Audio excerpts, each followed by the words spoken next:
Hi boys, in this video I'm going to show you step by step how I've just gone from staring at a blank document to creating a 2,200 word excellence level exemplar for 3.2 on this Monday, the first day of my summer holidays, because that's the kind of nerd I am. And I'm going to write about the primacy and recency effect, and I've called it Johnny Yob.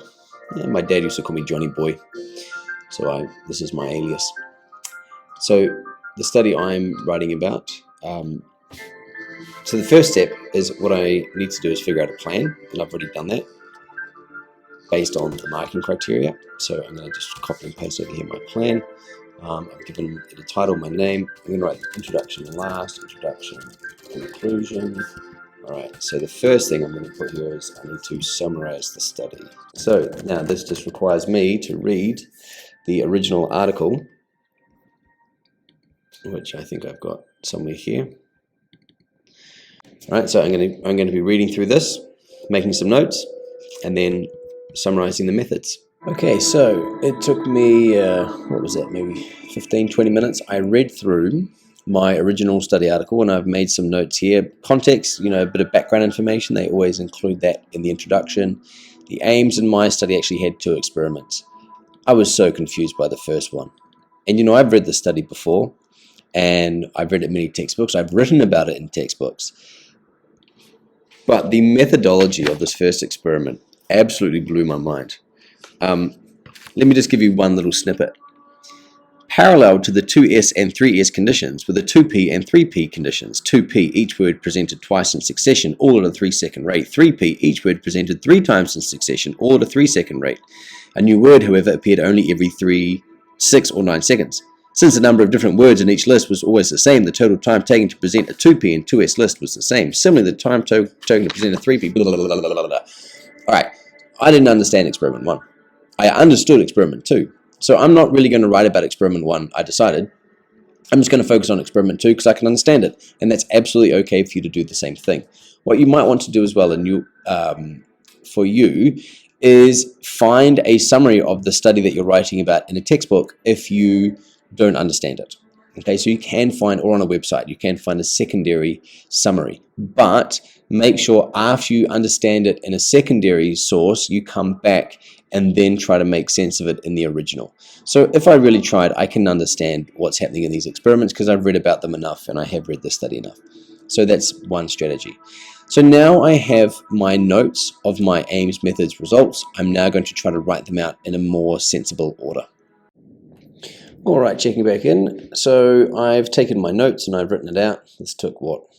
I type fast, right? I realize I'm doing this much faster than you'll do it, but just to give you an idea, it took me about 20 minutes. I've written down my introduction already and my background. Now this is based on my existing knowledge, so it's going to be a little bit faster for me. I've added some pictures in here to help. These are from the original article. Background, context, and then experiment 2. This is all I've written on the methods. I've summarized 3 pages worth of notes into the basic methodology. Taking a screenshot of the results because this really needs visual graphics, and then my conclusions. Double check that, but this is what I've done so far. Right, now let's have a look at my word count. Should be about, 600 words, right? So not heaps, right? 600 words, a lot of that is context, and then now I'm getting into the tricky parts. So I have to, where's my checklist gone? Go back to my plan here. The next thing I'm going to talk about the impact on society. So what made this research significant? That could be the key question I'm going to ask next. I'm going to go back here, copy this stuff. Now really is where I need to get into the analysis, and this is going to take a lot longer. So first question, what made this research significant? And generally speaking, if you don't know how many things to write, follow the rule of 3s.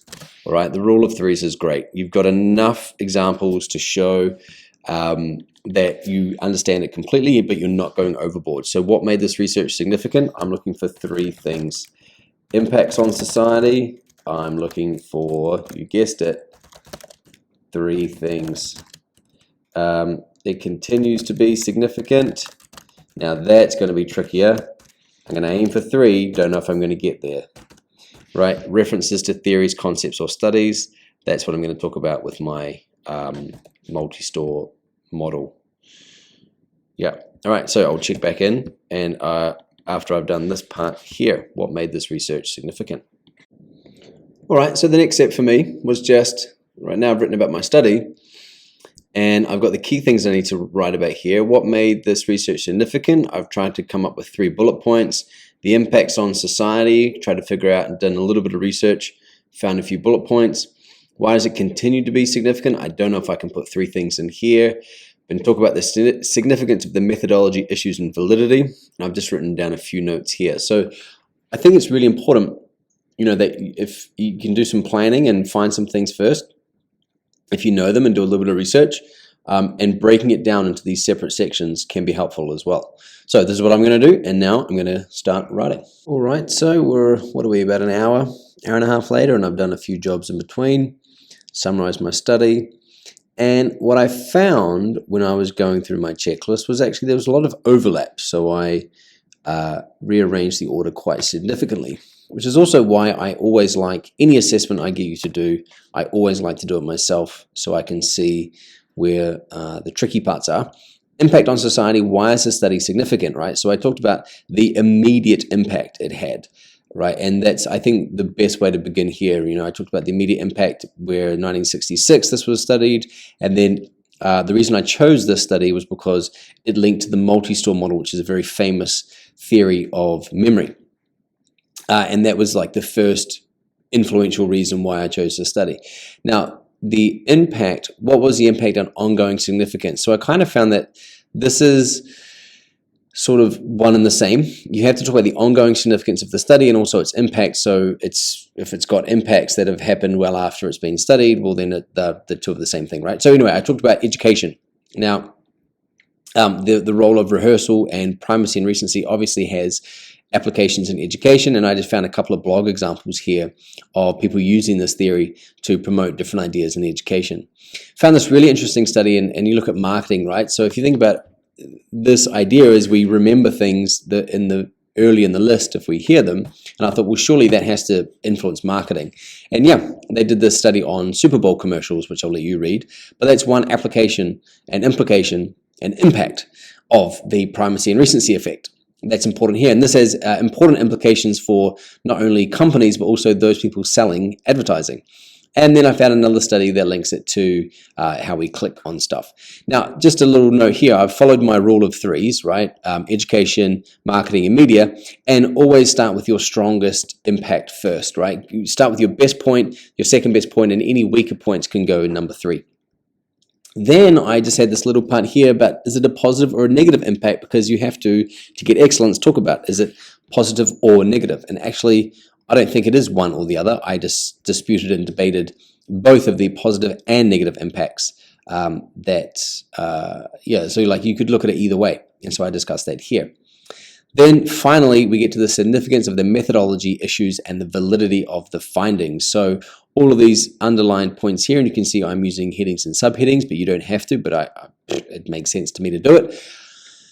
These are separate methodological issues, and if you're just starting out with a unit, we're going to look at these terms and what they mean and how to apply them as we go through. So this is my evaluation of the study, and then I talk about, so this is the methodology, and talk about the validity of the findings. And actually, that's a phrase that I should probably use a little bit more here. It's really useful if you can use the language, right? So the critique, you could even use the word critique in your paper. So you want to use the word impact, talk about methodology, talk about things being significant, issues, and validity. So you want to use this terminology in the question that you've been given in all of your answers and essays. It's really key. And I probably haven't done that well enough, so that's one thing I'm going to do when I go through my final draft now. So I've got talked here about the issues there, okay? And then one last issue is actually these guys weren't the first to study this. Other people came before them. So I don't know if I'll have a brief conclusion or not. Now, I said I wanted to have a 2,000 word maximum. Let's have a look how we're doing.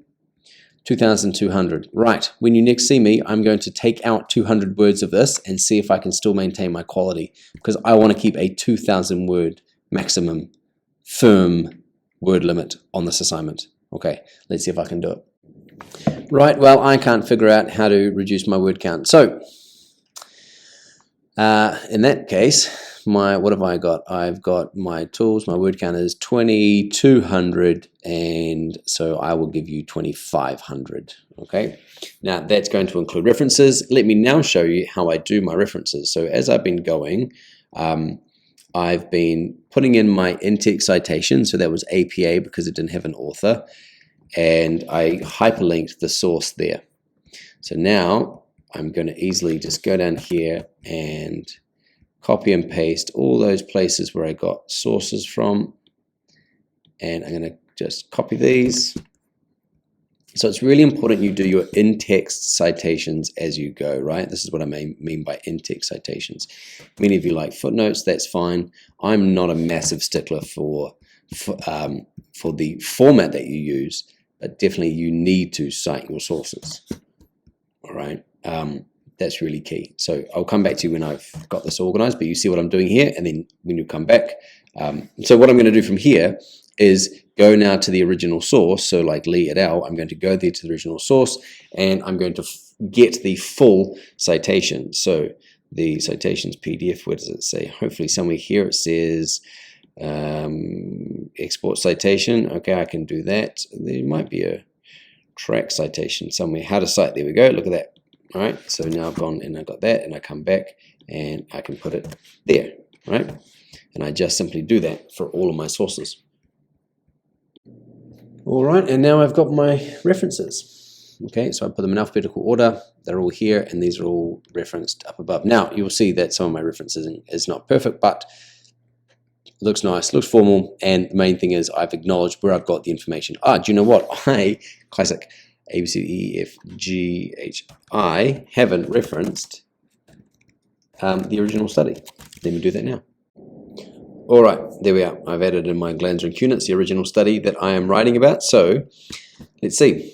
Have I done everything? I've summarized the study with a little bit of background information, summarized the methods, the results and conclusions, the implications. Then I've talked about why this study was significant. You don't have to do it in this order. This is what made sense to me. And generally speaking, I've followed the 3 rules of 3. So I've got 3 reasons for why the study was significant. I've got 3 ongoing significant studies, and which kind of also overlaps with the impact, right? So education, marketing, and the media. I've got 3 points here, maybe 4, about is it a positive or a negative impact? So I've discussed that. And then I've got at least 3, a few more, about the methodology issues and validity of findings. So if I go back through here and look at the rubric, let's see if I've done everything I need to. Comprehensively involves a detailed critique focusing on how a key piece of research has had a positive or negative impact on society. Done. The detailed critique includes significance and methodology, yes. Issues, yes. Validity, yes.